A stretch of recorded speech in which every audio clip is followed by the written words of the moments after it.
र यो उड्डयन प्राधिकरणको हैन के भन्छ अरे महानिर्देशक प्रदीप अधिकारी भन्ने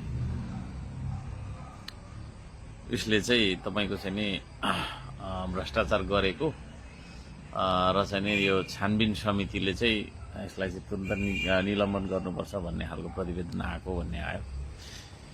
यो मान्छे चाहिँ मैले धरानमा एयरपोर्ट बनाउने कुरा लगेर त्यतिखेर हाम्रो मन्त्री चाहिँ सुदन किरानी हुनुहुन्थ्यो।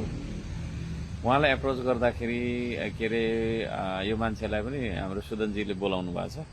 अनि त्यहाँनिर चाहिँ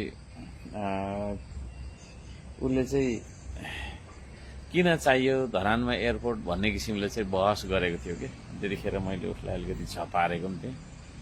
यो साला फटा रहेछ हैन। अब यो फटा यस्तो चाहिँ नि हैन चोर टाइपको है, यो चोर टाइपको मान्छे यस्तो फटा मान्छेलाई चाहिँ अब नेपाल सरकारले तुरुन्त कारबाही गर्छ कि गर्दैन भन्ने हेर्नु छ। अनि यो अख्तियार भन्ने यो छ नि हैन, मलाई चाहिँ श्रमदान किन गरेको है, सहयोग किन चाहिँ मागेको भनेर चाहिँ मलाई सोधिराख्छ, मासु र भात किन खुवाएको भनेर सोधिराख्छ। जुन दाताहरूले चाहिँ खुवाएको दिएको कुरालाई सोधिराख्ने अख्तियार भन्नेले चाहिँ यसलाई अब के गर्छ कि गर्दैन हेरौँ है। यस्ता चोर फटा गधार, यस्ता चोर फटा गधाहरू देशैभरि छ। म चाहिँ तपाईँको चाहिँ सम्बन्धित ठाउँमा भएको भए नि यस्ता मान्छेहरूलाई तपाईँको पाता कसेर उधो मुन्टे झन्डाइदिन्छु।